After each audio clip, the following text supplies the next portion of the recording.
नमस्कार दोस्तों, स्वागत है आप सभी लोगों का आज की इस सुपर टेट की क्लास में। जैसा कि आप सारे लोगों को ज्ञात है कि आज से मैं आप लोगों को सुपर टेट के लिए मैथमेटिक्स पढ़ाना स्टार्ट कर रहा हूं। आप में से बहुत सारे ऐसे स्टूडेंट्स होंगे जो मुझसे परिचित नहीं होंगे, तो धीरे धीरे हमारा और आपका परिचय बढ़ेगा। और सारा परिचय यहाँ एक ही बात से है कि जो मैं पढ़ाऊंगा कि वो आपको कितना समझ में आता है। अगर मेरा पढ़ाया हुआ आपको पूरा समझ में आता है तो इसका मतलब हमारे आपके बीच अच्छा संबंध बनने की पूरी संभावना है। तो चलिए दोस्तों, ठीक है, शुरुआत करते हैं आज की पहली क्लास से। तो सबसे पहले आज की क्लास में हम लोग क्या पढ़ेंगे?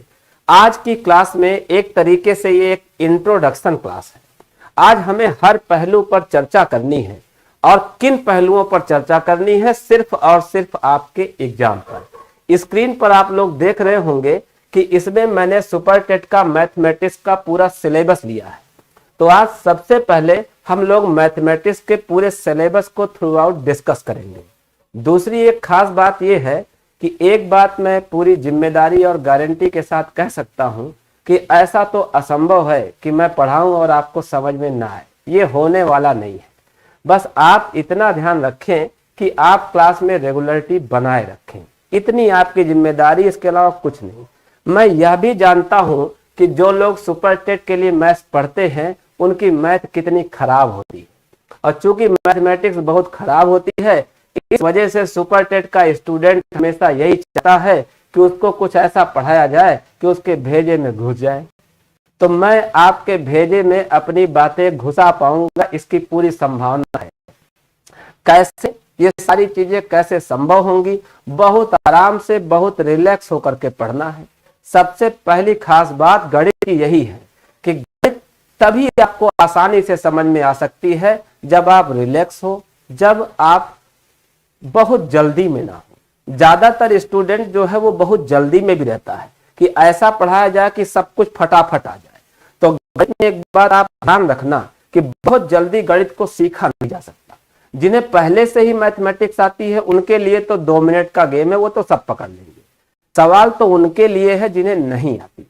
तो जिन्हें नहीं आती है वो लोग बस एक बात ध्यान रखें कि पेशेंस बना के रखें, धैर्य बना के रखें। ज्यादा समय नहीं लूंगा, 2-4 क्लास आप मुझे दीजिएगा। 2-4 क्लास में मैं आपको ये साबित कर दूंगा कि आप गणित आसानी से सीख सकते हैं। रही बात की टेट में 20 क्वेश्चन आते हैं सुपर टेट में, तो उन 20 क्वेश्चनों में से आप कितना कर पाएंगे? तो मेरा पूरा प्रयास यही है कि आप 20 में 20 करके आए।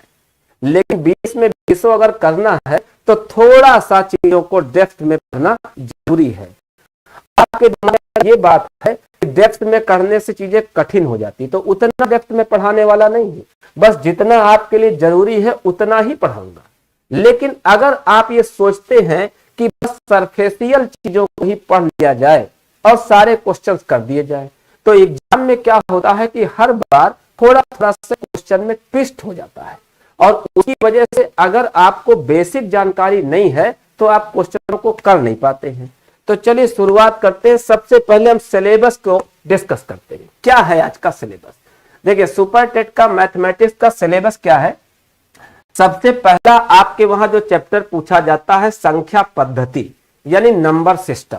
ठीक, संख्या पद्धति या नंबर सिस्टम से जो आपके सुपर टेट के एग्जाम हुए हैं 2018 और 19 वाले, 2018 और 19 के अगर एग्जाम पेपर को देखें तो संख्या पद्धति से 3 क्वेश्चंस पूछे गए। और अगर आप देखिएगा तो 2018 में तो 4 क्वेश्चन आए। तो 3 से 4 क्वेश्चन आप लोगों को इस पहले चैप्टर से मिलते हैं, यानी कि नंबर सिस्टम से। अब नंबर सिस्टम में हमें क्या क्या चीजें पढ़नी है? पहली चीज है भिन्न या असमानता, फ्रैक्शन या इनइक्वलिटी। तो फ्रैक्शन या इनइक्वलिटी से एक क्वेश्चन लगभग दोनों सुपर टेट के एग्जामों में पूछा गया। दूसरा है square root and cube root. और स्क्वायर रूट और क्यूब रूट से रिलेटेड क्वेश्चंस एक क्वेश्चन आ सकता है, जरूरी नहीं कि सब में आए। तीसरा है आपके पास फैक्टर। ये जो फैक्टर वाला चैप्टर है, फैक्टर वाले चैप्टर में 2 तरीके के फैक्टर आपके वहां पूछे जाते हैं।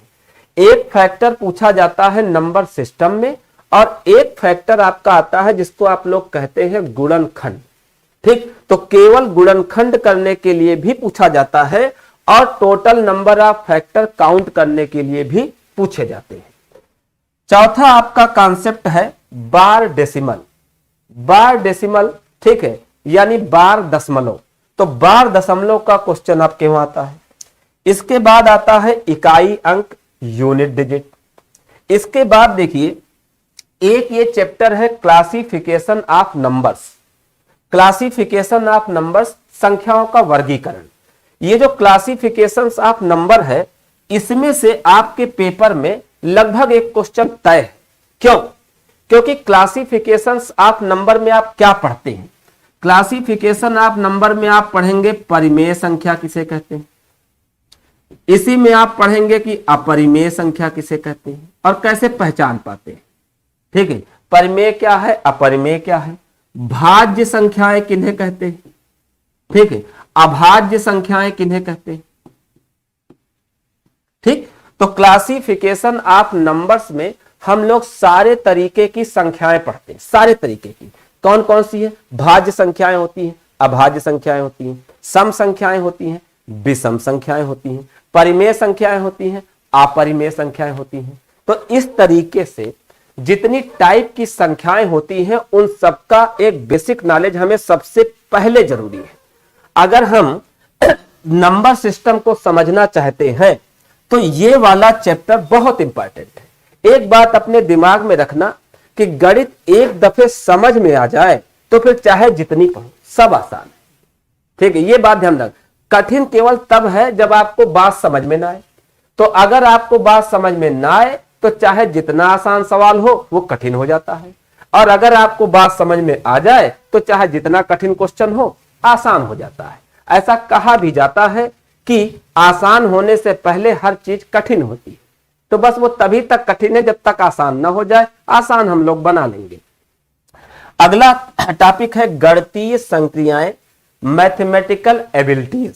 तो ये वाला जो कॉन्सेप्ट है, यहां से लगभग एक सवाल आपके एग्जामों में पूछा गया। देखिए एक चैप्टर है घात और घातांक, सर्ड एंड इंडिसेस।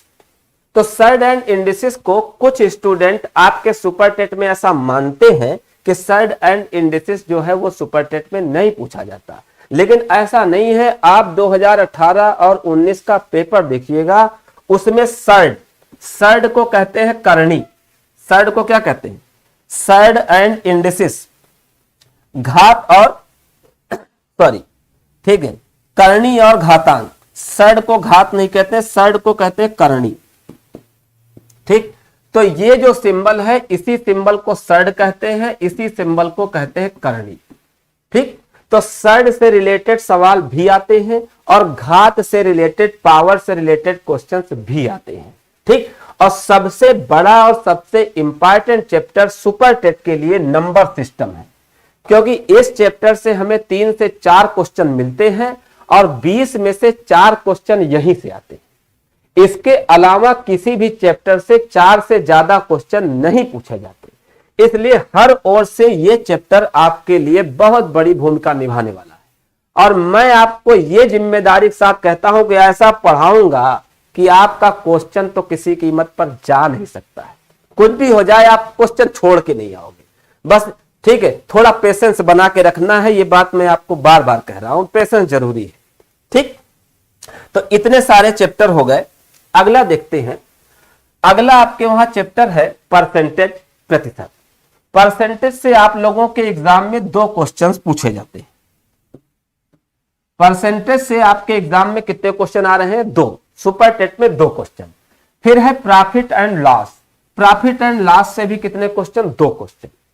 तो अगर परसेंटेज और प्रॉफिट लॉस को जोड़ दे तो नंबर सिस्टम के बराबर हो गया। वहां से भी 4 क्वेश्चन और यहां परसेंटेज प्रॉफिट लॉस को मिला दे तो टोटल कितने क्वेश्चन हो गए? 4। तो 4 वहां से, 4 यहां से। इसके बाद देखें, ये क्वेश्चन एक साथ है साधारण ब्याज और चक्रवृद्धि ब्याज, एसआई और सीआई। एसआई और सीआई में एक खास बात है कि अगर परसेंटेज वाला चैप्टर आपको समझ में आ गया तो एसआई और सीआई आप बड़े आराम से करेंगे। ये बात मैं बार बार कह रहा हूं कि डिलीट कर दो दिमाग से कि कुछ आपको कठिन लगने वाला है। ठीक है, कठिन तो लगने नहीं देंगे, हाँ बस आप इशारा कर देना कि ये चीज टफ लग रही है। इसके बाद देखिए एसआई और सीआई में जो आप लोगों के पेपर है, तो एसआई से भी एक क्वेश्चन और सीआई से भी एक क्वेश्चन, तो यहां से मैक्सिमम 2 हैं। ठीक, लेकिन 2019 वाला अगर पेपर देखेंगे तो 2019 में सीआई का क्वेश्चन आया है, एसआई का नहीं आया है, एक ही आया है। तो हम लोग मान के चलते हैं कि 1 से 2 सवाल यहां से हमें मिलेंगे। अगला ये है एकिक नियम, यूनिटरी रा।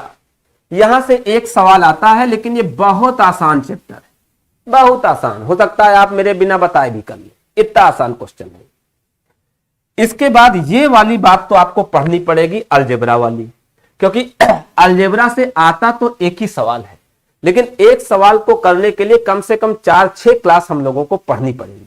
ठीक, पढ़ने का उद्देश्य क्या है? उद्देश्य यह है कि अगर मैंने अलजेब्रा आपको पढ़ाई तो फिर अलजेब्रा का सवाल एग्जाम में छूटने ना पाए। ठीक है, और अगर आपने पढ़ा और पढ़ने के बावजूद भी क्वेश्चन छूट गया तब क्या है? सबसे पहले एक खास बात दिमाग में रखना कि भय खत्म कर दो। अगर आप किसी चीज से डरे हुए, ठीक, किसी भी चीज से अगर वो डरे हुए हैं तो वो बात आपके दिमाग में घुस नहीं सकती है। भय सबसे बड़ा कारण है कि कोई सब्जेक्ट आपको समझ में नहीं आता। आप जानते हैं जो लोग इंग्लिश से डरते हैं उन्हें इंग्लिश कभी नहीं आ पाती, जो गणित से डरते हैं उन्हें गणित कभी नहीं पा पाती। तो आप अपना भय डिलीट कर दीजिए, मेरे साथ रहेंगे तो कठिन तो लगना नहीं है, तो काहे का भय? जो भी भय होगा वो मेरे सामने खुलना चाहिए। अगला आपका चैप्टर है एरिया, क्षेत्रफल। एरिया ये थोड़ा सा बड़ा चैप्टर है, थोड़ा सा बड़ा, ठीक है, और इस चैप्टर से क्वेश्चंस भी 2 आते हैं। तो 2 क्वेश्चंस वाले जो चैप्टर है उसी में एरिया है, और 2 क्वेश्चन वाला एक और चैप्टर है वॉल्यूम, आयतन। तो एरिया एंड वॉल्यूम, क्षेत्रफल और आयतन, 2 क्वेश्चन एरिया से, 2 क्वेश्चन वॉल्यूम से। बीच में एक चैप्टर यहां लिखा है एवरेज, आसान चैप्टर है, 1 सवाल। रेशियो, ठीक है, चैप्टर तो आसान है लेकिन पढ़ने में थोड़ा समय लगेगा, एक ही क्वेश्चन है, क्वेश्चन एक है, लेकिन ये चैप्टर टाइम टेकिंग है, थोड़ा सा समय इसमें लगेगा। ठीक, सामान्य सार समीकाएं। सार समीका शायद आप लोग समझते हो कि सार समीका हम लोग कहते किसे हैं। ठीक है, देखिए सार समीका जैसे कहीं लिखा हुआ है x प्लस वाई का होल स्क्वायर, तो x प्लस वाई का होल स्क्वायर होता है x square plus y square plus 2xy। तो जब इस तरीके का कोई इक्वेशन होता है, इक्वेशन मतलब जिसके दोनों पक्ष बराबर हो, एक ही हो, तो इस टाइप के जो भी इक्वेशंस होते हैं उन सबको हम लोग कहते हैं सार समीकाएं। तो सार समीका से एक सवाल आपके पेपरों में पूछा गया है। इसके बाद हम आ जाते हैं ज्योमेट्री। ज्योमेट्री में ध्यान रखना कि आपको पूरी ज्योमेट्री नहीं पढ़नी है, आपको केवल ज्योमेट्री का बेसिक पढ़ना है। जितने सवाल आपके वहां पूछे जाते हैं वो सब के सब बेसिक से ही पूछे जाते हैं, यानी एडवांस पोर्शन आपको जरा भी नहीं पढ़ना है, सिर्फ बेसिक पोर्शन को मजबूत करना है और ज्योमेट्री के सवाल हो जाने। चलिए सॉरी जी, ठीक है, खुश रहिए। इसके बाद देखते हैं सामान्य सांख्यिकी, स्टैट्स। ठीक, ये बहुत आसान सा ये भी चैप्टर है, यहां से 2 सवाल आप लोगों के आते हैं स्टैट्स से, 2 सवाल ज्योमेट्री से, 2 सवाल स्टैट्स से। लास्ट में मैंने एक चैप्टर लिखा है एलसीएम एंड एचसीएफ। ठीक, एलसीएम एचसीएफ से चाहे सवाल आए और चाहे ना आए, लेकिन ये चैप्टर आपको आना चाहिए, क्योंकि ऐसा कोई क्वेश्चन आ सकता है जो एलसीएम एचसीएफ का ना हो, लेकिन एलसीएम एचसीएफ की जरूरत आपको जरूर पड़ेगी। तो इस चैप्टर को कतई छोड़ना नहीं। मैंने लास्ट में इसलिए लिखा क्योंकि कुछ ऐसे स्टूडेंट्स होते हैं जो सिर्फ और सिर्फ इतना ध्यान रखते हैं कि एग्जाम ने सिलेबस में क्या दिया है। मैंने आपको वो सिलेबस नहीं बताया, ठीक है, जो आप लोगों के ऑनलाइन कोर्स में, ऑफलाइन कोर्स में या बुकों में दिया है, वो सिलेबस मैंने नहीं दिया है। मैंने अपनी आंख से देखा है कि 2018-19 के पेपरों में जो कुछ पूछा गया ठीक है, उन सबके आधार पर मैंने आपको टोटल सिलेबस बताया है। तो ये थोड़ी सी चर्चा हम लोगों ने सिलेबस के विषय में की।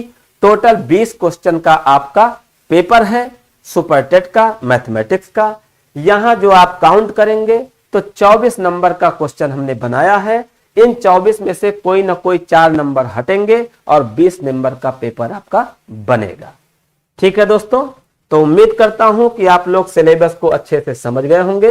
अब हम लोग शुरुआत करते हैं थोड़ी सी पढ़ाई की। सबसे पहले हम बात करेंगे संख्या पद्धति यानी नंबर सिस्टम की। नंबर सिस्टम में सबसे पहला कॉन्सेप्ट जो हम लोग आज स्टडी करेंगे वो है फ्रैक्शन, भिन्न। तो आज हम लोग केवल फ्रैक्शन पर बात करेंगे, बहुत आराम से चलेंगे। आप लोग बताइएगा, अगर कोई बात कंफ्यूजन करती होगी तो मुझे बताते रहना। चलिए शुरुआत करते हैं। हेडिंग डाल लीजिए भिन्न।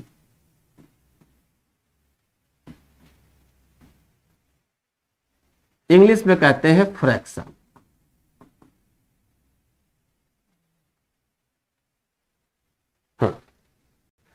देखिए, अगर कोई चीज a अपान बी के फॉर्मेट में आपको लिखा मिले, कहीं भी अगर a अपान बी का रूप आपको मिलता है तो a अपान बी के रूप को ही हम लोग कहते हैं फ्रैक्शन। a बटे बी के रूप को हम लोग क्या कहते हैं? फ्रैक्शन कहते हैं। जो ऊपर लिखा है a, इसको हम लोग कहते हैं अंश, ठीक है, यानी न्यूमरेटर। और जो नीचे लिखा है b, इसको हम लोग कहते हैं हर, यानी डिनोमिनेटर। तो अगर a बटे b के रूप में कुछ भी लिखा हुआ है तो उसी बात को हम लोग कहते हैं कि ये फ्रैक्शन है, ये भिन्न है। ठीक, अब जैसे कहीं लिखा है 3/4 तो 3/4 एक भिन्न है। कहीं लिखा है 7/11 तो 7/11 भी एक भिन्न है। एक डिफरेंस क्या है? जैसे कहीं लिखा है 5/3, अगर लिखा है 5/3 तो 5/3 ये भी एक फ्रैक्शन है, एक भिन्न है। तो भिन्न तो ये है, लेकिन ठीक है, इस भिन्न को हम लोग कहते हैं इम्प्रॉपर, अनुचित भिन्न। ठीक है, और एक भिन्न है 7/9, इसको हम लोग कहते हैं उचित भिन्न। ठीक है, उचित भिन्न को हम मानक भिन्न भी कह सकते हैं, स्टैंडर्ड फ्रैक्शन भी कह सकते हैं। क्यों कहते हैं? देखिए, फ्रैक्शन में अगर नीचे वाली संख्या यानी कि हर, अगर नीचे वाली संख्या बड़ी है तो इसको हम लोग कहेंगे उचित भिन्न। ये कौन सी भिन्न कहलाएगी? उचित भिन्न। अगर नीचे वाली संख्या बड़ी है तो इसको हम लोग कहेंगे उचित भिन्न, और अगर नीचे वाली संख्या छोटी है तो इसको हम लोग कहेंगे अनुचित। ठीक है, तो पहले इसका एक केस देखते हैं। जैसे मैंने लिखा प्रॉपर फ्रैक्शन, प्रॉपर फ्रैक्शन यानी उचित भिन्न। तो कौन भैया उचित भिन्न है? ऐसे लिखो 8/11, नीचे वाली संख्या अगर बड़ी है तो वो स्टैंडर्ड फ्रैक्शन है, और नीचे वाली संख्या अगर बड़ी है तो उसी को कहते हैं प्रॉपर फ्रैक्शन, और उसी का नाम है उचित भिन्न। चाहे 8/11, 5/7, 9/21, 16/51, ऐसे कोई भी इस तरीके की फ्रैक्शन हो जिसमें नीचे वाली जो संख्याएं हैं वो ऊपर वाले से बड़ी हो। तो अगर नीचे की संख्या यानी कि हर वाला पार्ट, अगर हर वाला पार्ट बड़ा है तो इस संख्या को, इस भिन्न को हम लोग क्या कहेंगे? उचित भिन्न कहेंगे, प्रॉपर फ्रैक्शन कहेंगे। ठीक है, दूसरी है इम्प्रॉपर। इम्प्रॉपर हिंदी में कहना चाहे तो अनुचित। ठीक, तो इसका उल्टा हो जाएगा। अगर नीचे वाली संख्या बड़ी है तो ये आपका उचित भिन्न है, प्रॉपर फ्रैक्शन है। क्यों? क्योंकि जब नीचे की संख्या बड़ी है तो इससे डिवाइड नहीं कर सकते, और अगर डिवाइड नहीं कर सकते तो इसी को हम लोग कहेंगे प्रॉपर या उचित। कहीं पर लिखा है 7/2, तो 7/2 में आप देखिए नीचे वाली संख्या छोटी हो गई, और अगर नीचे की संख्या छोटी है तो इसको डिवाइड कर सकते हैं। कहीं लिखा हुआ है 9/4, ठीक है, ये भी अनुचित है क्योंकि अभी तो ये 4 से भाग होगा। कहीं लिखा है 17/5, कहीं लिखा है 21/8, कहीं लिखा है 37/6। तो ये सारी की सारी फ्रैक्शंस भिन्न क्या कहलाती हैं? अनुचित। ठीक, क्यों? क्योंकि अभी इसको डिवाइड किया जा सकता है, अभी इसको आप भाग कर सकते हैं। तो अगर आप भाग कर सकते हैं तो ये प्रॉपर फ्रैक्शन नहीं है। ठीक, प्रॉपर फ्रैक्शन वो है जिनको भाग करना आगे संभव ना हो।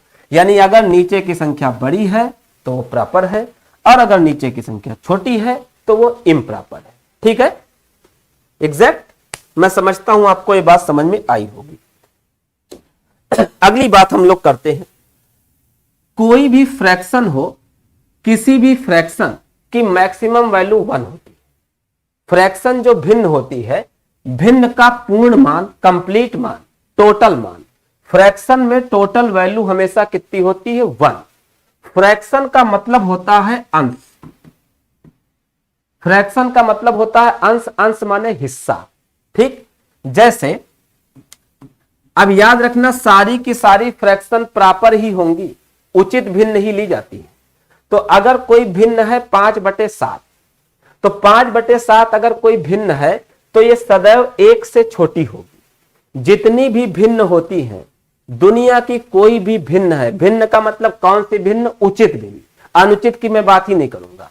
जितनी भी फ्रैक्शंस है भिन्न है, ठीक, उचित भिन्न है, वो सारी की सारी उचित भिन्न, यानी कि फ्रैक्शन सदैव 1 से छोटा होता है। फ्रैक्शन कोई भी होगा वो हमेशा 1 से क्या होगा? छोटा। इसी वजह से फ्रैक्शन को हमेशा 1 में से माइनस कर सकते हैं। फ्रैक्शन को काहे में से माइनस कर सकते हैं? 1 में से। क्या तरीका है? 1 में से माइनस करने का तरीका यह है कि जो फ्रैक्शन है 5/7, अब फ्रैक्शन 1 से क्या होती है? छोटी। अगर 1 से छोटी है तो ये हमेशा 1 में से घटेगी। घटाने का तरीका क्या है? नीचे वाली डिजिट में से ऊपर वाली डिजिट घटाइए। तो 7 में से क्या घटाओगे? 5। तो 7 में से 5 घटाओ, कितना बचा? 2। और नीचे जो लिखा है वही लिखेंगे। तो इसका आंसर कितना हुआ? 2/7। जिसको आता हो वो मेरे से पहले आंसर देने की पूरी कोशिश करें। आप में से जिन लोगों को भी आता हो वो सारे लोग ये कोशिश करें कि मुझसे पहले आंसर दें, क्योंकि अभी धीरे धीरे मैं बहुत सारी चीजें पढ़ाने वाला हूं। ठीक है, 1 में से 5/7। अब बताओ, 1 - 9/13। 1 में से 9/11 घटाना है, तो क्या करेंगे? पहले सबसे ये देखो कि ये प्रॉपर फ्रैक्शन है कि नहीं है, क्योंकि नीचे वाली संख्या बड़ी है तो ये प्रॉपर है। प्रॉपर फ्रैक्शन कोई भी हो हमेशा 1 से वो छोटा होगा, इसीलिए 1 में से घटा सकते हैं। तो कैसे घटाते हैं? नीचे वाले में से ऊपर वाले को घटा दो। 13 में से 9 घटाओ, तो 13 में से 9 घटाओ तो क्या बचा? 4। ठीक, और बटे में जो लिखा है वही, तो ये हो गया 4/13। फिर से देखिए, अगर मैं वह कहता हूं 1 - 29/31, 1 - 29/31, तो ये भी एक फ्रैक्शन है और ये भी 1 से छोटा है क्योंकि प्रॉपर है। ठीक, तो क्या करो? 31 में से 29 घटाओ 2, और बटे में जो लिखा है वही, तो इसका आंसर हो जाएगा 2/31। वैसले शर्मा जी, ठीक है, कहते हैं कि सर जी मुझे तो कुछ नहीं आता। ठीक है, लेकिन तुम बिल्कुल चिंता ना करो शर्मा जी, मुझे बहुत कुछ आता है। ठीक है, तभी तो हम दोनों का जोड़ बनेगा। दुनिया में जितने जोड़ हैं सारे जोड़ विपरीत के हैं, और काहे का जोड़ है? तुम्हें नहीं आता, मुझे भी नहीं आता, कोई जोड़ बनेगा ही नहीं। तुम्हें नहीं आता है, मुझे कुछ आता है, ठीक है, बस जोड़ बन जाएगा। सारे जोड़ विपरीत के होते। चलिए अगला देखते हैं, 1 - 17/23। 1 - 17/23। सबसे पहले ये देखा करो कि ये उचित भिन्न है या नहीं। कैसे जानोगे उचित है? नीचे वाली संख्या अगर बड़ी है तो ये उचित है, और अगर उचित है तो ये 1 से छोटी है, और अगर 1 से छोटी है तो 1 में से घटा सकते हैं। कैसे घटाते हैं? नीचे वाले में से ऊपर वाले को घटाओ। 23 माइनस 17 क्या बचा? 6 बटे में जो लिखा हो वही। तो आंसर कितना आ गया? 6 बटे 23।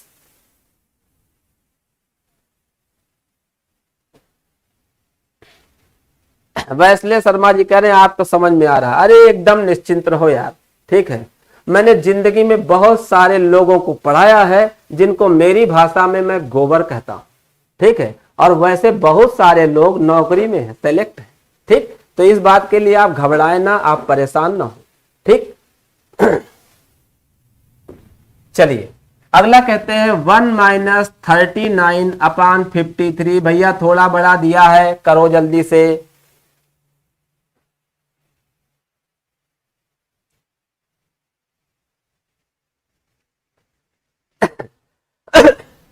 वन माइनस 39 अपान 53। तो क्या कर सकते हैं भैया? 53 में से 39 घटाओ। पहले ये देख लेना कि ये फ्रैक्शन प्रॉपर होना चाहिए, ठीक। तो प्रॉपर होगा तभी काम होगा। 53 में से 39 घटाओ, घटा पाओगे? जोड़ घटाना तुमने कहा है, अंतिमा सिंह की आता है, तो जोड़ घटाना करो। 53 में से 39 घटाओ तो कितना बचेगा? आप सोचिए, ठीक है। 53 माइनस 39 कितना बचेगा? 11 और 3 14, ठीक। और बटे में कितना है? जो लिखा है वही। तो इसका आंसर हो गया 14 बटे 53। अंतिमा घटाने में गलत कर दिया, 19 बटे 53 कर दिया।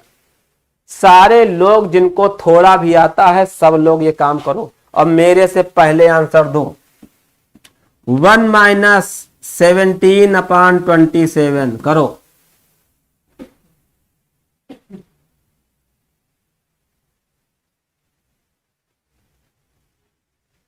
नासिर अख्तर कहते हैं कि सर मैं आपकी फर्स्ट टाइम क्लास ले रही हूं, बहुत अच्छा पढ़ा रहे हैं। नासिर जी इतनी जल्दी निर्णय ना लो, इतनी जल्दबाजी के निर्णय में सब चौपट हो जाता है, ठीक है। क्योंकि यही तो पढ़ाई में सारा खेल चलता है, ठीक। हाँ, थोड़ा पेशेंस रखो, 1-2 क्लास मेरी होने दो, तब आप मेरे बारे में व्याख्या करो, है ना। मजा आएगा, ठीक है। और धीरे धीरे रंग चढ़ता ही चला जाए तो बात पूरी है। आज पढ़े थोड़ा अच्छा लगे, कल पढ़े और अच्छा लगे, परसों पढ़े बहुत अच्छा लगे। 1 माइनस 17 अपान 27 कैसे करना भैया? सबसे पहले देखो फ्रैक्शन प्रॉपर है, क्यों? क्योंकि बटे में जो नीचे लिखा ये बड़ा है। तो 27 में से 17 घटाओ, तो 27 में से 17 घटाओ क्या बचा? 10, ठीक। और बटे में जो लिखा है वही, तो कितना हो गया ये? 10 बटे 27, ठीक है। 10 बटे 27, ठीक है। चलिए फिर से बात करते हैं अगले क्वेश्चन की। 1 माइनस 19 अपान 31।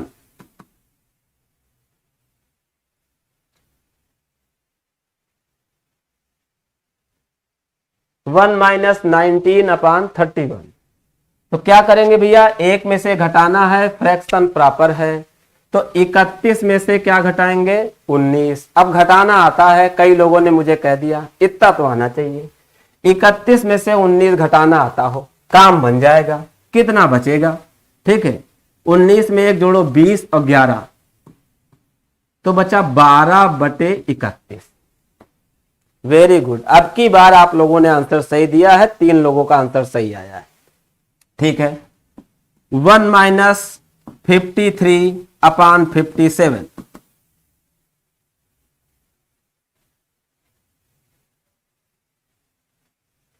वन माइनस 53 अपान 57। बताओ यार, आंसर दो जल्दी से। देखिए एक बात मेरी और दिमाग में रखें, बहुत सारे स्टूडेंट ऐसे होते हैं, ठीक है, जिनके अंदर भय इतना ज्यादा होता है कि वो आंसर कभी देते ही नहीं। ठीक है, इसलिए कि वो छुप करके जीना चाहते हैं। अब मेरी एक बात समझना, अगर आप आंसर देते हैं चाहे वो गलत ही क्यों ना हो, ठीक, जितना हो सके उतनी जल्दी गलती करो। जितना जल्दी गलती करोगे उतना जल्दी सीख भी जाओगे।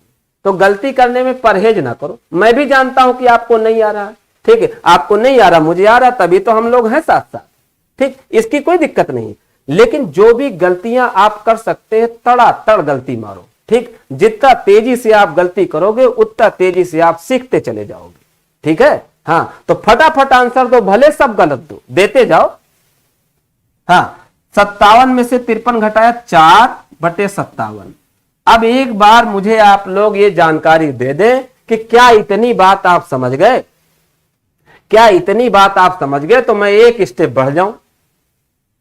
बस हाँ कर दीजिए कि हाँ, मैसेज सबका आना चाहिए। अगर 30 लोग देख रहे हैं तो मुझे 30 मैसेज गिनती का चाहिए।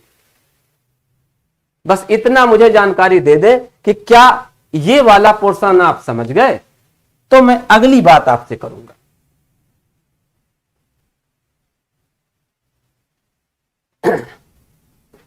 वन -7/77।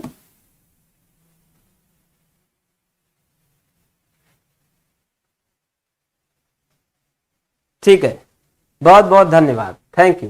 ठीक है, thanks a lot for messaging, message करने के लिए शुक्रिया।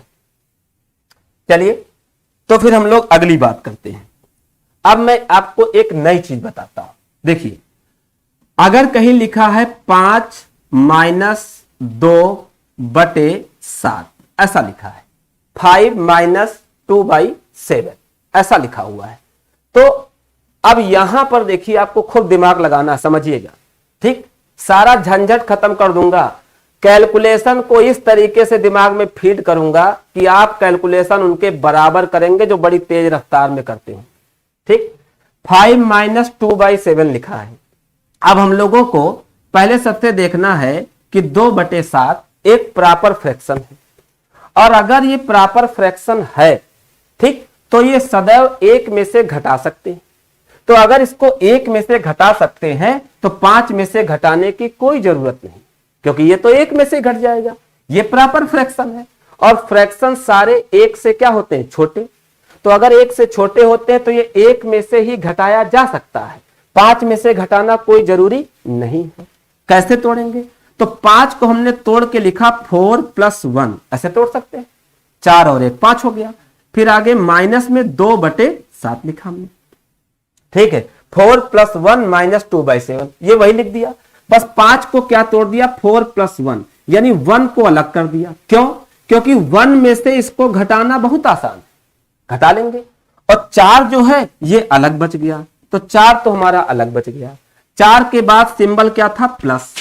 अब 1 में से 2/7 को घटाना तुम जानते हो, तो 1 में से 2/7 कैसे घटाते हैं? वही तरीका, 7 में से 2 घटाओ, तो 7 में से 2 घटाओ तो 5, और बटे में जो नीचे लिखा है वही, तो हो गया 4 + 5/7। अच्छा, और ये जो 4 है ये एक पूर्ण संख्या है। अगर कोई पूर्ण संख्या है तो उसको सही बटे में लिखते हैं, तो 4 को लिखेंगे सही बटे में, 4 सही 5/7, ये आपका आंसर। इसका आंसर हो गया 4 सही 5/7। कुछ लोगों ने आंसर दिया है 33/7, बिल्कुल सही है। 33/7 जब आपने आंसर दिया है दोस्तों, तो एग्जाम में ये वाला आंसर आपको मिलेगा नहीं। क्यों? क्योंकि ये इम्प्रॉपर है। नीचे 7 क्या है? छोटा है।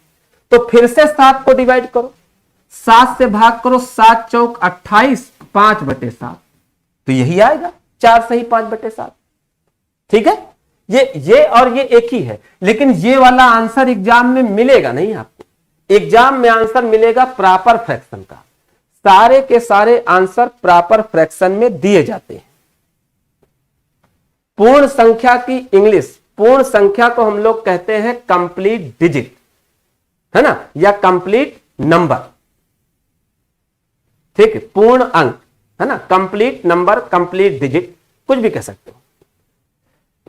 चलिए, जैसे कहीं लिखा है 3 + 2/5, ऐसा लिखा है, इसको हम क्या कर सकते हैं? देखिए, ये आपका है फ्रैक्शन और ये है कंप्लीट डिजिट, पूर्ण संख्या। ठीक है, इसको हम लोग, ठीक है, पूर्ण संख्या, कंप्लीट डिजिट या इंटीजर भी कहते हैं, पूर्णांक कहते हैं। तो ये पूर्णांक है, कंप्लीट डिजिट है। तो कंप्लीट डिजिट के कई अंक हैं? 3, और फ्रैक्शन के कई हैं? 2/5। तो जो पूर्ण अंक होता है वो सही बटे में लिखते हैं, तो इसको लिखेंगे 3 सही 2/5। कहीं लिखा है 5 + 7/11, 5 + 7/11, तो इसको हम क्या लिख सकते हैं, इसको हम लिखेंगे 5 सही 7/11। ठीक है। कहीं लिखा है 8 + 9/17, 8 + 9/17। देखिए इंग्लिश या हिंदी आप मुझसे कितना भी पढ़ो, मैं एकदम बाइलिंगुअल हूं। ठीक, एकदम दिमाग में रखना कि मैं बाइलिंगुअल हूं। आप टोटल इंग्लिश कहोगे मैं इंग्लिश बता दूंगा, हिंदी कहोगे हिंदी, क्योंकि सुपर टेट का पेपर है तो सब हिंदी में ही आता है, तो जाहिर है कि हम लोग हिंदी में ही पढ़ते हैं, तो मैं हिंदी में पढ़ा रहा हूं। जहां आपको कोई तकलीफ होगी वहां आप बता दीजिएगा। ठीक है। 8 + 9/17। अब 9/17 क्या है, प्रॉपर फ्रैक्शन, और 8 क्या है, कंप्लीट डिजिट है ना। तो कंप्लीट डिजिट को सही बटे में, तो 8 सही 9/17। इंग्लिश में कहेंगे 8 होल 9/17, 8 होल 9/17। गुड इवनिंग संतोष। ठीक है, फिर से देखते हैं। अगर मैं आपसे कहता हूं 5 3/7, तो 5 3/7 को हम उल्टा तोड़ सकते हैं। इसको हम लिख सकते हैं 5 + 3/7। 5 3/7 को हम तोड़ के क्या लिख सकते हैं, 5 + 3/7। कंप्लीट डिजिट के 5 और फ्रैक्शन का 3/7। क्यों ऐसा करते हैं, एक और बात, जैसे कहीं लिखा है 7 9/11। देखिएगा, अगर किसी संख्या के पहले कोई भी सिंबल ना हो तो हमेशा कौन सा सिंबल मानते हैं, प्लस। ये पूरी एक संख्या है और इस पूरी संख्या के पहले क्या है, प्लस। तो इस पूरी संख्या में 2 पार्ट हैं, एक पूर्ण अंक है और एक फ्रैक्शन है। ठीक, और पूरी संख्या के पहले क्या है, प्लस। तो 7 जो है वह भी प्लस का है और जो 9/11 है यह भी प्लस का है। तो इसको तोड़ के लिख सकते हैं 7 + 9/11। अब देखिए इसी को क्या करते हैं, 7 अगर पूर्ण अंक है तो इसको सही बटे में लिखेंगे, 7 सही 9/11, ऐसा लिख सकते हैं।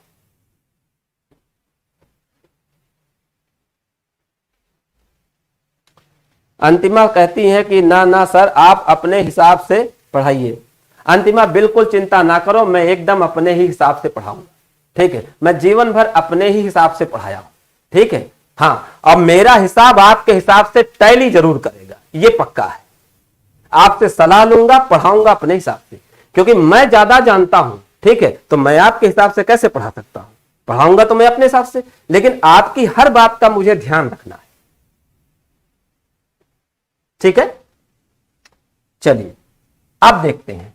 मैंने लिखा 8 - 5/11, ऐसा लिखा। अब देखिए 8 में से इसको हमें घटाना है, तो यहां हमें दिखा कि ये फ्रैक्शन है और ये प्रॉपर फ्रैक्शन है। तो अगर ये प्रॉपर फ्रैक्शन है तो ये 1 में से घट जाएगा, इसको 8 में से घटाने की जरूरत नहीं है। तो 8 को हम तोड़ेंगे तो क्या लिखेंगे, 7 + 1 8 हो गया, और आगे माइनस का 5/11 बराबर लगा दिया। अब देखो 7 तो पूरा पूरा कंप्लीट डिजिट अलग बच जाएगा, और 1 में से 5/11 हम घटाना जानते हैं। कैसे, 11 में से 5 घटा लो, तो 11 में से 5 घटाओगे तो क्या बचेगा, 6। 11 में से 5 घटाओ 6, और बटे में क्या लिखते हैं, 11। तो इसका काम तो हो गया। अब 7 जो पूर्ण अंक बचा है उसे सही बटे में लिखेंगे, तो इसका मतलब हो गया 7 सही 6/11 हो गया ये। ठीक है, क्लियर हो गई बात। फिर से देखते हैं, करते जाओ करते जाओ। ठीक है, जब समझ में आए तो चिल्ला देना। ठीक है, कि सब समझ में आ गया, क्योंकि ये बात दिमाग में रखना कि अगर मैं आपको सुपर टेट में पढ़ा रहा हूं तो मेरा उद्देश्य है कि आप 20 में 20 वहां करके आए, और ये बड़ा आसान है। ठीक है, बस आप अपने दिमाग से भय डिलीट कर दो। ठीक है, बाकी सब मेरा काम है। ठीक है, 1 नंबर आपका छूटेगा नहीं। ऐसे दावे तो हर तरफ होते हैं, इसीलिए मैंने कहा 2-4 क्लास होने दीजिए, क्योंकि थोड़ा मैं आपको समझ जाऊं कि आपको कितना आता है, थोड़ा आप मुझे समझ जाए कि मुझे कितना आता है ना। तो 2-3 क्लास तो लगेगी। चलिए, मैंने आपसे कहा 17 माइनस 5/9 ये कर दिया। अब जरा दिमाग लगाना कि जैसे आपको दिखे कि ये फ्रैक्शन है, तुरंत जान जाओ कि फ्रैक्शन है और प्रॉपर है। तो ये प्रॉपर फ्रैक्शन है तो ये 1 में से घट सकता है, 17 में से घटाने की जरूरत नहीं है। तो 17 को अलग तोड़ेंगे तो लिखेंगे 16 + 1, 1 को अलग कर लो और इसी 1 में से हम लोग इसको घटा लेंगे और 16 पूरा पूरा अलग बचेगा। तो 16 एक पूर्ण संख्या है तो 16 तो पूरा पूरा बचेगा। 1 में से घटाने का तरीका, 9 में से 5 घटाओ, क्या बचा? 4। ठीक, अब बटे में कितना आया? 9। तो आंसर हो गया 16 होल 4/9। ठीक है, क्लियर हुई सबको बात? हाँ। संतोष यादव जी पूछते हैं सर फीस क्या है? अरे यार, ऑनलाइन के जमाने में भी फीस पूछते हो? ऑनलाइन में भी कोई कहीं फीस लायक फीस होती है? सब फ्री है समझो, बहुत थोड़ी थोड़ी से फीसें होती हैं, है ना। वो बात दिमाग से दिलाग दो, वो सब हम लोग बाद में चर्चा करेंगे। हम लोगों की एक खास बात है कि जैसे हम किसी कोचिंग संस्थान में एडमिशन लेने पढ़ने जाते हैं तो ज्यादातर लड़का जब पढ़ने जाता है तो इस बात की क्वेरी करता है कि सर फीस क्या है, जबकि लड़के की क्वेरी इस बात पर होना चाहिए कि क्या मुझे सब समझ में आ पाएगा, क्या इनके पढ़ाने से मैं एग्जाम निकाल ले जाऊंगा। आपके दिमाग में सवाल यहां चलना चाहिए कि क्या मैं जो पढ़ा रहा हूं वो सब आपको समझ में आ पाएगा, क्या जो मैं पढ़ा रहा हूं उससे आप सारा पेपर क्रैक कर लेंगे। यह बात है सोचने वाली। ठीक है, फीस तो नंबर 3, 4, 5 है, होगी आपके पास तो दे दीजिएगा, नहीं होगी तो मत दीजिएगा।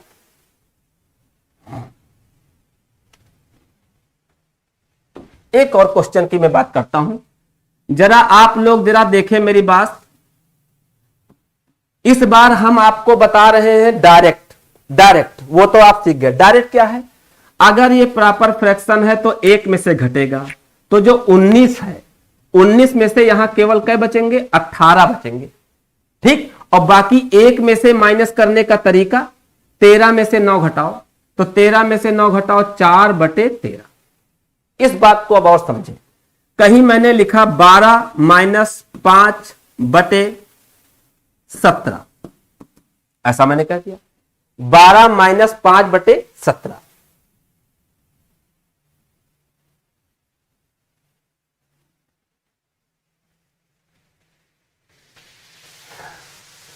बारह माइनस 5/17 है तो ये प्रॉपर फ्रैक्शन होना चाहिए। कैसे? नीचे वाली बड़ी है तो अगर प्रॉपर है तो ये 1 में से घटेगा, तो 12 में से क्यों घटाएं? 1 अलग कर लो, तो 12 में से इधर क्या बचे? 11, और 1 में से घटाने का तरीका डायरेक्ट घटा लो। 17 में से 5 घटाओ, तो 17 में से 5 घटाओ 12, और बटे में क्या बचा? 17। तो हमारा आंसर हो गया 11 होल 12/17। ठीक है,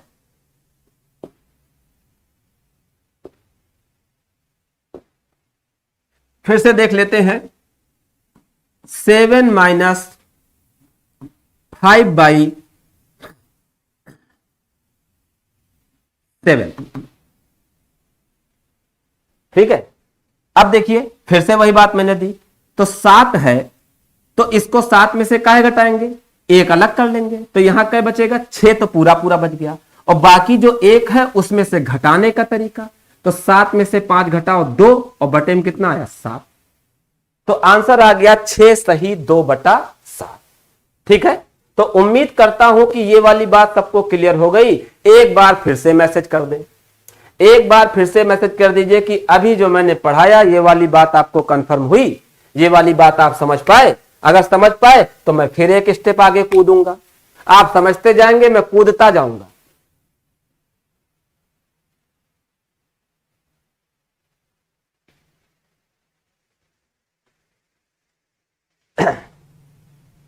जल्दी से एक बार मैसेज कर दें अगर ये सारी बात आप लोगों को कंफर्म है, तो हम लोग अगले स्टेप पर पहुंच जाएं। इसके बाद वाली बात मुझे आपको पढ़ानी है कि वो हम लोग कैसे करते हैं।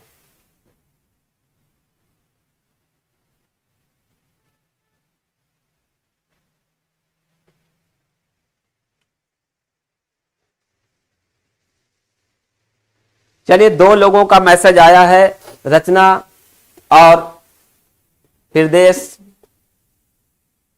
संतोष यादव जी पूछते हैं सर आपका नाम क्या है? नाम पूछने के लिए बहुत बहुत धन्यवाद संतोष जी। मेरा नाम शशांक अवस्थी है। हाँ, शशांक सर के नाम से स्टूडेंट बुलाते हैं।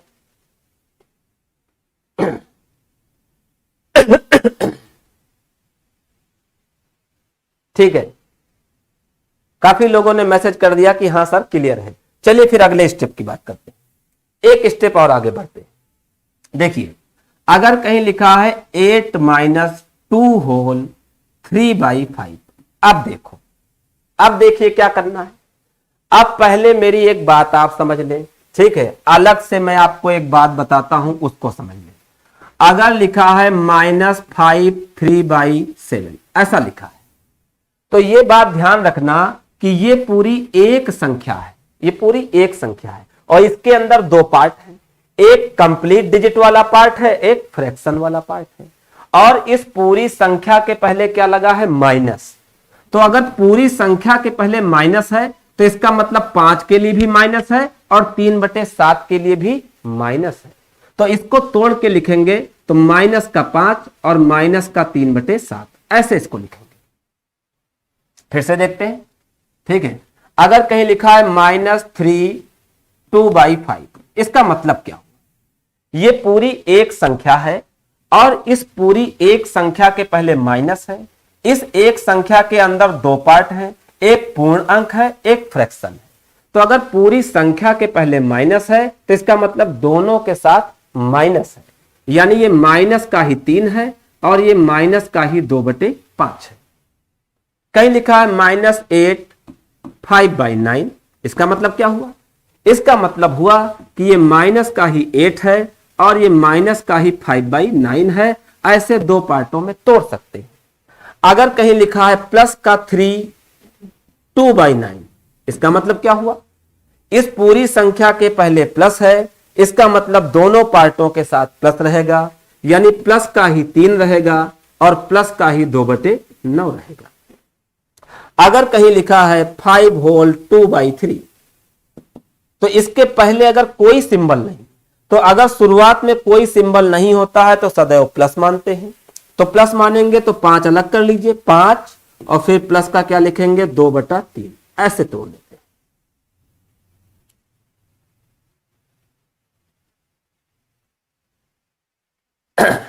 नासिर अख्तर कहते हैं सर आगे चलिए, ठीक है, सारा समझ में आ गया। बिल्कुल नासिर अख्तर, जैसा आपका आदेश, ठीक है, तुरंत आगे बढ़ते हैं।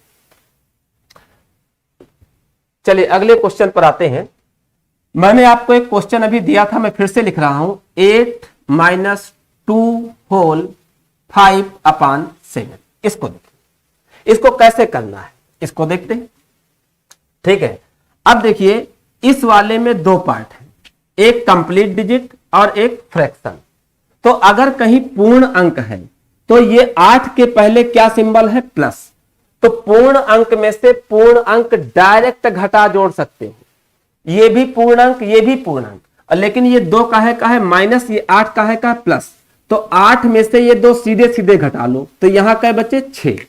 अब प्लस के आपके पास कै बचे हैं? 6 बचा है। प्लस का कै बचा? 6। और माइनस में यहां क्या बचा है? 5/7। अब सवाल हो गया 6 माइनस 5/7।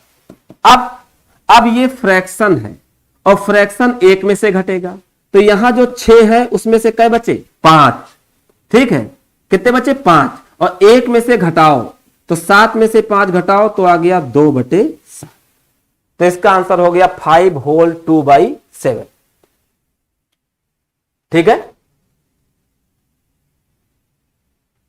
फिर से देखिए, मैंने आपको कहा 14 माइनस 4 होल 9/11, ऐसा मैंने कह दिया, ठीक है। तो इसमें दोनों चीजें हैं, फ्रैक्शन भी है और पूर्णांक भी है। तो कंप्लीट डिजिट में से कंप्लीट डिजिट को डायरेक्ट प्लस माइनस कर सकते हैं। जैसे कहीं लिखा हो 14 माइनस 4, तो कर नहीं दोगे, 10 आया। 14 माइनस 4 10 आया। तो वैसे 14 में से 4 घटेगा तो इधर 10 बचेंगे, इधर नहीं बचेंगे, प्लस वाले 10 बचेंगे। अब हमको 10 में से घटाना है, 10 माइनस 9/11। और ये केवल क्या है, स्टैंडर्ड फ्रैक्शन है, और फ्रैक्शन हमेशा 1 में से घट जाएगा। तो 10 जो है इसमें से 9 तो पूरे पूरे बच गए, और 1 में से घटाने का तरीका 11 में से 9 घटाओ 2/11। तो ये आंसर कितना आ गया, आंसर आ गया 9 होल 2/11। वेस्ली शर्मा पूछते हैं पूर्ण अंक क्या होते हैं। देखिए सब लोगों को मैं एक बार बता दूं, इस पूरे नंबर सिस्टम के चैप्टर में जो खास बात है वो है क्लासिफिकेशन ऑफ नंबर्स।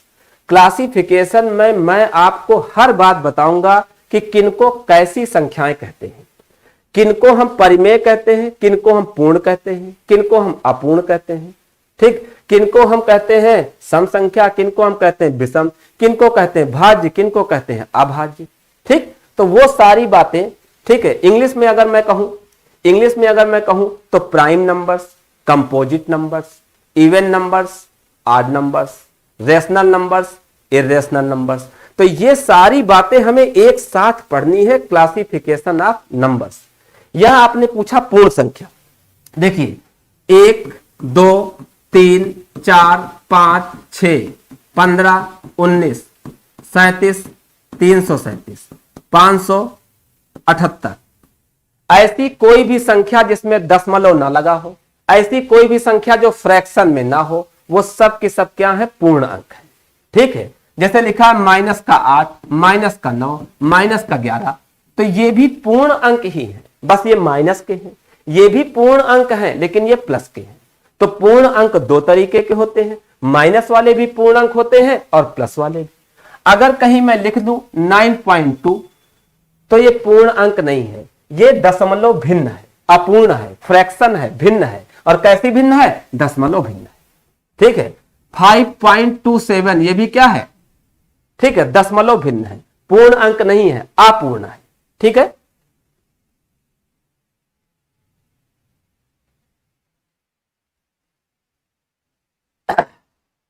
हाँ बिल्कुल सही बात भैया, 9 2 11 होगा, सही जवाब, सही जवाब दिया आप लोगों ने, ठीक है। आपके जवाब में कोई गड़बड़ी नहीं है, ठीक। चलिए तो अब चलिए एक स्टेप आगे देखते हैं। अगर कहीं लिखा है फ्रैक्शन को प्लस करना है, जैसे मैंने आपको दिया 5/9 प्लस 2/7, इनको जोड़ना है। अगर दो फ्रैक्शन है जिनको हमें ऐड करना है, प्लस करना है, तो फ्रैक्शन को ऐड करने का मेथड क्या है, कैसे फ्रैक्शन को ऐड करते हैं। एक तो तरीका है जो आप लोग जानते हैं कि एलसीएम लेकर के, लासा लेकर के हम लोग फ्रैक्शन निकालते हैं। तो बिल्कुल लासा लेकर के आप फ्रैक्शन सॉल्व कर सकते हैं। लासा के अलावा एक मेथड है क्रॉस इंटू का। 7 का इंटू इधर करेंगे 5 में, 9 का इंटू इधर करेंगे 2 में, और बटे में दोनों संख्याओं का इंटू आपस में कर देंगे। तो अगर 7 का 5 में इंटू करोगे तो आया 35, अगर 9 का 2 में इंटू करोगे तो आया 18, ठीक है। अब बीच में अगर प्लस है तो क्या करेंगे, प्लस कर देंगे। तो 35 और 18 को जोड़ दो, ठीक है। तो 35 10 45 5 50 3 53, ठीक है। बटे में दोनों का गुणा, 9 गुणा 7 63, तो इसका आंसर हो गया 53/63। फिर से देखते हैं, मैंने आपसे कहा 3/7 2/8, सॉरी 2/9, ऐसा है। इनको ऐड करना है, जोड़ना है, ठीक। तो क्रॉस इंटू करेंगे, 9 का करेंगे 3 में, 9 3 27, 7 का करेंगे 2 में, 7 दूनी 14, बीच में अगर प्लस है तो प्लस कर दो, बटे के नीचे दोनों का आपस में इंटू करेंगे। तो 27 में 14 जोड़ो, तो 27 + 14 हो गया 41, बटे में दोनों का गुणा, 9 गुणा 7 कितना हो गया, तो 63। तो हमारा आंसर आ गया 41/63। फिर से एक बार देखते हैं, क्वेश्चन है 3/9 + 5/8। जिनको आ रहा हो वो लोग तेजी से आंसर देने की कोशिश करें। ठीक है, कि जितनी जल्दी आप आंसर दे दो उतना अच्छा। तो 8 का हम लोग 3 में गुणा करें तो 8 3 24, 9 का हम लोग 5 में गुणा कर दें, 9 5 45, ठीक। अब बीच में काहे का सिंबल है प्लस, तो 24 में 45 हमें जोड़ना है, तो 45 और 24 जोड़े तो देखिए 40 और 20 60 और 5 और 4 9, तो 60 और 9 69 हो गया। बटे में दोनों का गुणा, तो 9 गुणे 8 कितना हो गया 72 हो। एक बात ध्यान रखना कि जब भी फ्रैक्शन आए तो नीचे की डिजिट, नीचे की संख्या हमेशा बड़ी होनी चाहिए। अगर नीचे की संख्या बड़ी है तो उसको हम लोग कहते हैं प्रॉपर फ्रैक्शन, उचित भिन्न, और हमेशा आंसर इसी रूप में एग्जामों में दिए जाते हैं, ठीक है।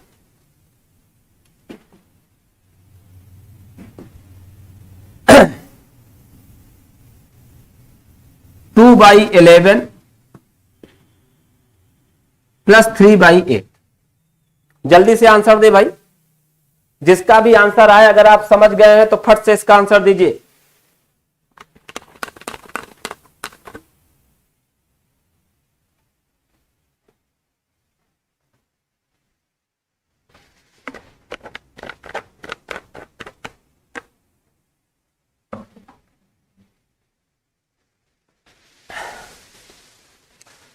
आठ का 2 में गुणा तो 16, 11 के 3 में गुणा तो 33, बीच में प्लस है तो प्लस, बटे में दोनों का आपस में गुणा होगा तो सॉल्व करिए। 33 और 16 जोड़ दो, ठीक है, तो 33 और 16 कितना होगा 49, ठीक है। अब बटे में 11 और 8 का गुणा तो 11 8 88, तो आंसर आया 49/88। बड़ा कम लोगों का आंसर आ रहा पा रहा भाई, कुल मिला के 3 लोगों का आंसर अभी तक आया है, ठीक है। 42 कैसे आ गया भाई, जोड़ने में गलती है। देखिए 33 और 16 जोड़ना है, ठीक है, तो आप जैसे भी जोड़ते हो, ठीक, 6 और 3 जोड़ेंगे तो 9 होगा ना, 49/88, बिल्कुल। अगला एक चीज देखते हैं, 2 सही 5/11 प्लस 3 सही 2/9। इस सवाल को देखें, इसको कैसे हम लोग जोड़ेंगे। इसमें देखिए, इस पूरी संख्या के पहले कोई सिंबल नहीं है तो माने प्लस, और इस पूरी संख्या के पहले भी क्या है प्लस, तो इसमें देखो पूर्ण अंक भी है, कंप्लीट डिजिट भी है, फ्रैक्शन भी है, कंप्लीट डिजिट भी है, फ्रैक्शन भी है। तो कंप्लीट डिजिट को कंप्लीट डिजिट में डायरेक्ट प्लस माइनस कर सकते हैं। तो ये 3 और ये 2 इकट्ठे जोड़ दो, ये भी प्लस का ये भी प्लस का, तो 3 और 2 जोड़ दो तो कितना आ गया 5। तो कंप्लीट डिजिट में कितने आ गए 5 आ गए। अब बाकी फ्रैक्शन, इन दोनों का काम खत्म। फ्रैक्शन का तरीका है 9 का 5 में इंटू, तो 9 5 45, 11 का उधर 2 में इंटू, तो 11 दूना 22, तो 45 और 22 को क्या करना है प्लस, नीचे 11 और 9 का गुणा 99, तो 45 और 22 को जोड़ो तो 45 और 20 65, 65 और 2 67, बटे में दोनों का गुणा 11 गुणा 9 कितना या 99, तो ये हो गया 5 होल 67/99। 5 होल 67/99। थोड़ा वेट करते रहे, चीजें पकड़ में आएंगी, ठीक है, क्योंकि ये जो पोर्शन मैं आपको सबसे पहले पढ़ा रहा हूं ना फ्रैक्शन का, ये ऐसा पोर्शन है कि लगभग हर चैप्टर में इसकी जरूरत पड़ेगी। जितने भी क्वेश्चन हम लोग करेंगे फ्रैक्शन की जरूरत हर जगह पड़ती है। तो अगर एक दफे फ्रैक्शन पर हमारी मजबूती आई तो इसका मतलब कैलकुलेशन का एक हिस्सा मजबूत हो गया।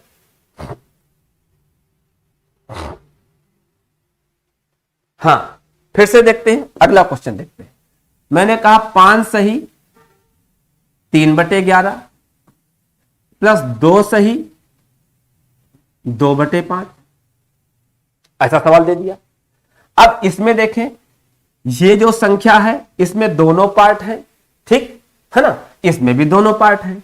इसके पहले क्या है, प्लस, और इसके पहले भी कुछ नहीं है तो प्लस, ठीक। तो ये कंप्लीट डिजिट, ये कंप्लीट डिजिट, तो जो सही बटे में लिखा है वो कंप्लीट है, अपने आप में पूर्ण है, वो कोई फ्रैक्शन नहीं है, वो कोई दशमलव नहीं है। तो पूर्ण अंक में पूर्ण अंक सीधे सीधे प्लस माइनस कर सकते हैं। तो अगर प्लस है तो प्लस करेंगे, तो 2 और 5 जोड़ो, तो 2 और 5 जोड़ के कितना आया, 7 आया। अब बाकी किसको जोड़ना बचा, फ्रैक्शन को। फ्रैक्शन को जोड़ने का तरीका क्रॉस इनटू, तो ये जो 5 है इसका काहे में, 3 में, तो 5 3 15। ये जो 11 है इसका 2 में, तो 11 दूना 22, बीच में क्या है, प्लस, तो 15 और 22 जोड़ो, है ना, तो 22 और 10 32 और 5 37, तो जोड़ के कितना आया, 37। बटे में क्या करते हैं, दोनों का गुणा, तो 11 का 5 में गुणा करो, कितना आया, 55। तो ये आ गया 7 सही 37 बटे 55।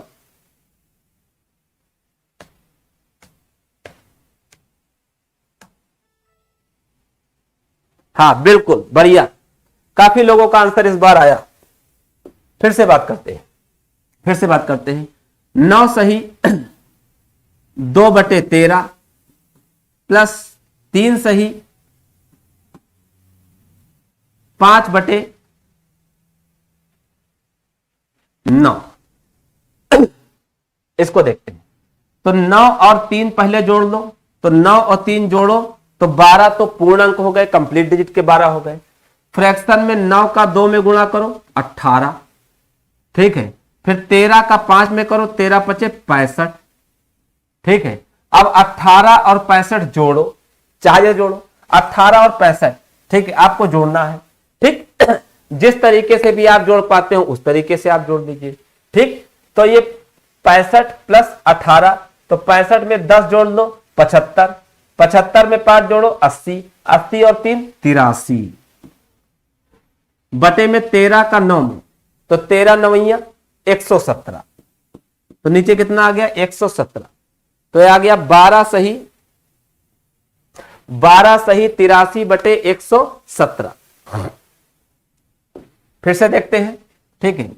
18 सही 3 बटे 8 प्लस 2 सही 2 बटे 7। अब जोड़िए, चलिए करके दिखाइए, आंसर दीजिए इस क्वेश्चन का, ठीक है। आपको समय दे रहा हूं 30 सेकेंड, ठीक है। इस सवाल का जवाब मुझे दीजिए।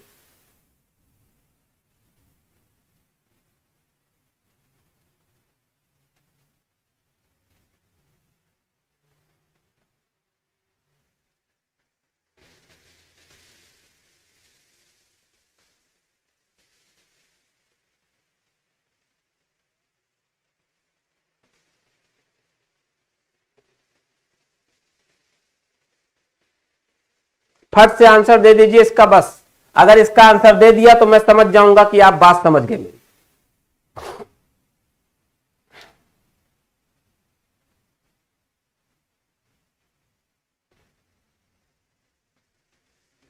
बीस सही 37 बटे 56। अनीता का आंसर आया, नासिर का भी आंसर आया, वैसले का आया, वैशाली, स्वर्णिमा, ठीक है। लेकिन कम लोगों का आंसर आया, अभी भी कम लोगों का आंसर आया। देखिए 18 में ये 2 पूरा पूरा जुड़ जाएगा क्योंकि ये पूर्ण अंक है, तो 18 और 2 जोड़ ले तो 20 हो गया, तो पूर्ण अंक का काम खत्म। अब ये वाला फ्रैक्शन और ये वाला फ्रैक्शन जोड़ना बाकी है, तो जो कंप्लीट डिजिट है वो सही बटे में लिखी जाती है। तो जो 20 आया ये सही बटे में लिख सकते हैं। इसके बाद 7 का गुणा 3 में करो तो 21, 8 का गुणा 2 में करो तो 16, और 21 और 16 जोड़ो तो 37, बटे में दोनों का गुणा तो 8 सते 56। तो आंसर आ गया 20 सही 37 बटे 56। तो आज मैंने आप लोगों को शुरुआत में बस थोड़ी सी बेसिक बात बताई है कि फ्रैक्शन क्या होता है और किस तरीके से फ्रैक्शन को हम लोग कैलकुलेट करते हैं। ये सबसे इंपॉर्टेंट हिस्सा मुझे लगा, क्योंकि अगर आपको फ्रैक्शन का कैलकुलेशन पकड़ में आ गया तो गणित में ध्यान रखना, जितने चैप्टर हम लोगों को पढ़ने हैं हर चैप्टर हमारे लिए आसान होता चला जाएगा। सिर्फ और सिर्फ कैलकुलेशन का इंपॉर्टेंट पोर्शन जो है वो फ्रैक्शन है। तो आज आप लोगों के साथ हमने थोड़ी सी बात की। तो मेरी जो क्लास टाइमिंग है वो कल से मेरी क्लास 8:15 से 9:15 की टाइमिंग पर हुआ करेगी। 8:15 से 9:15 की टाइमिंग में मैं आप लोगों को रेगुलर क्लास लूंगा, मंडे टू फ्राइडे। सोमवार से शुक्रवार तक इधर मैं आप लोगों की लगातार क्लास लूंगा और सारे इंपॉर्टेंट पोर्शन पर हम लोग चर्चा करेंगे। ठीक है, उसके बाद जो आप लोगों का व्यू बनता हो वो आप लोग बताइएगा। और आपकी तरफ से कोई भी ऐसी चीज हो जो आप कहते हो कि ये बात मुझे आज तक समझ में नहीं आई, ये बात मैं बहुत इंपॉर्टेंट कह रहा हूं, बहुत जोर शोर से। मेरी लाइफ ही कुछ ऐसी रही है कि हमेशा चैलेंज के साथ मैंने काम किया है। ठीक है, चैलेंज लेना मेरे स्वभाव में है। तो इसलिए मैं आप लोगों से कहता हूं कि कोई भी ऐसा चैप्टर हो, कोई भी ऐसा कॉन्सेप्ट हो, कुछ भी इस तरीके के सवाल हो जो आपको कभी भी ना बनते हो, आपको लगता हो कि ये वाली बात तो मैं कर ही नहीं पाऊंगा, ये बहुत झंझट है, ये बहुत कठिन है, बस आप वही मुझे इशारा दे देना। ठीक है, मैं उसी एक चीज को आपको पढ़ा करके दिखा दूंगा कि दिमाग में आपके मैं घुसा सकता हूं। ठीक है, इतनी क्षमता मुझे ईश्वर ने दी है, बस आप लोगों का सहयोग और प्रेम वो आवश्यक है और वो मिलता रहेगा, मैं जानता हूं। तो आज की क्लास में दोस्तों इतना ही। उम्मीद करता हूं कि मेरी क्लास आपको जरूर समझ में आएगी। आप लोग अपने कमेंट के माध्यम से मुझे जरूर सूचित करेंगे कि कैसी रही क्लास। कल फिर हम लोगों की मुलाकात होगी 8:15 से 9:15 बजे। तब तक के लिए आप सब लोगों का बहुत बहुत धन्यवाद। Thank you very much.